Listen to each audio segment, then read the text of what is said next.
ఇవ్వాలనుకుంటే ఇస్తారు. ఇవన్నీ స్టార్ట్ అయిపోయినాయి.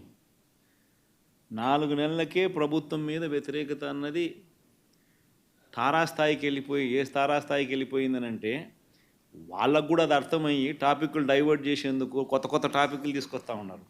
పార్టీ కోసం ఎవరైతే పనిచేసినారో, పార్టీ కోసం ఎవరైతే కష్టపడినారో, పార్టీ కోసం ఎవరైతే నష్టపోయినారో వీళ్ళే ఆ బాధ్యతల్లో ఉంటారు. సో పార్టీ అనేది మనది అనేది మనం అందరం కూడా కలిసికట్టుగా ఓనర్షిప్ తీసుకోవాలి. ఆ ఫైర్ అనేది రావాలి.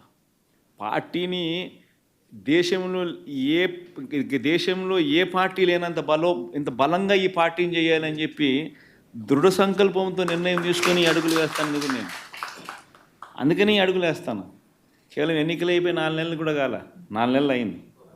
4 నెలల్లోనే ఇంతగా నేను మిమ్మల్ని పిలిచి, మిమ్మల్ని మోటివేట్ చేసి, జిల్లా అధ్యక్షులను నియమించి, కొత్త వాళ్ళను మోటివేట్ చేసి, ఈ స్ట్రక్చర్ మళ్ళీ తీసుకొని రావాలని చెప్పి, ఇంత ఆర్గనైజ్డ్గా చేయాలని చెప్పి ఇంత మోటివేట్ ఎందుకు చేస్తా ఉన్నానంటే కేవలం అదే, ఆ ఫైరే.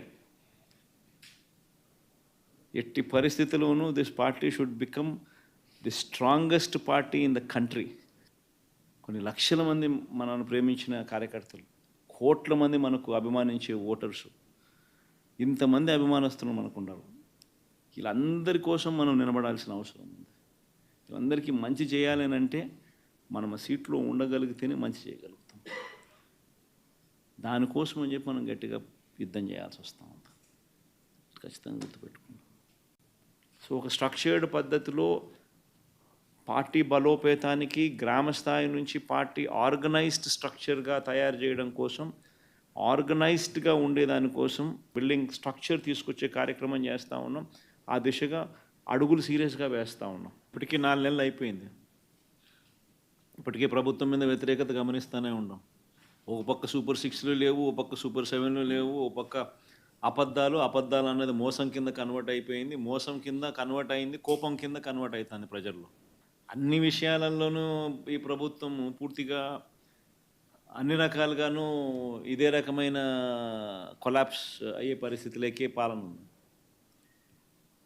స్కూళ్ళు పోయినాయి, ఫీజు రీయింబర్స్మెంట్లు పోయినాయి, హాస్పిటళ్ళు పోయినాయి, ఆరోగ్యశ్రీలు పోయినాయి, ఆరోగ్య ఆశ్రయాలు పోయినాయి, డోర్ డెలివరీ పోయింది, జన్మభూమి కమిటీలు వచ్చినాయి. సో ఎన్ని కనిపిస్తూ ఉన్నాయండి. చదువులు లేవు, చదువులు పోయినాయి, వ్యవసాయం పోయింది, పెట్టుబడి సాయం పోయింది, ఫ్రీ ఇన్సూరెన్స్ పోయింది, ఆర్బీకేలు పోయినాయి, అన్నీ పోయినాయి. పూర్తిగా గవర్నెన్స్ అంటే ఏదైతే మార్గదర్శకంగా రోల్ మోడల్గా నిలబడాల్సిన రంగాలు వ్యవసాయము, చదువులు, వైద్యము, 3 రంగాలు తిరోగమనమే. గవర్నెన్స్ అనేది లేదు. ఇష్టం వచ్చినట్టుగా దొంగ కేసులు పెట్టి రెడ్ బుక్ పరిపాలనతో దొంగ కేసులను ప్రోత్సహిస్తూ ఉన్నారు. గవర్నెన్స్ అనేది పూర్తిగా పోయింది. లా అండ్ ఆర్డర్ ఎక్కడా లేదు. డోర్ డెలివరీ అనేది గాలికి ఎగిరిపోయింది. ఇంతకుముందు పారదర్శకతంగా ఇచ్చే పరిస్థితి ఈరోజు పారదర్శకత అనే పదం లేక ఈరోజు విజయవాడలో కనీసం ఫ్లడ్ ఎన్యూమరేషన్ చేయలేని పరిస్థితి. ఇన్ని ఇళ్ళు మునిగినాయి, ఈ మునిగిపోయిన ప్రతి ఇంటికి ఇంత సహాయం చేయాలనుకుంటే కనీసం ఆ ఇళ్ళకు కూడా సహాయం చేయలేని పరిస్థితి. కలెక్టర్ల దగ్గర చుట్టుముడుతున్నారు ప్రజలు. అంటే ఒక ట్రాన్స్పరెన్సీ లేదు, ఒక పారదర్శకత లేదు.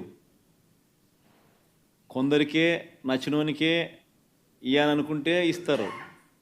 సో ఇవన్నీ స్టార్ట్ అయిపోయినాయి. 4 నెలలకే ప్రభుత్వం మీద వ్యతిరేకత అన్నది తారాస్థాయికి వెళ్ళిపోయిందనంటే వాళ్ళకు కూడా అది అర్థమయ్యి టాపిక్లు డైవర్ట్ చేసేందుకు కొత్త కొత్త టాపిక్లు తీసుకొస్తూ ఉన్నారు.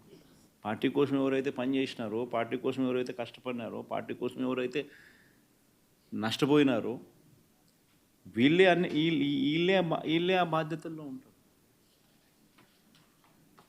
సో పార్టీ అనేది మనది అనేది మనం అందరం కూడా కలిసికట్టుగా ఓనర్షిప్ తీసుకోవాలి. ఆ ఫైర్ అనేది రావాలి. పార్టీని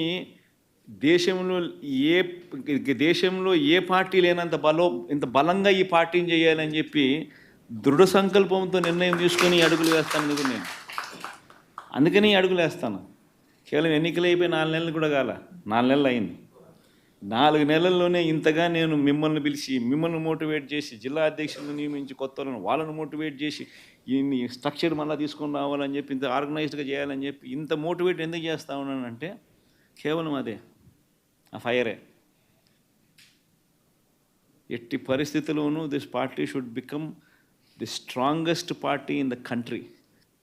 కొన్ని లక్షల మంది మనల్ని ప్రేమించిన కార్యకర్తలు, కోట్ల మంది మనకు అభిమానించే ఓటర్సు, ఇంతమంది అభిమానస్తులు మనకు ఉన్నారు.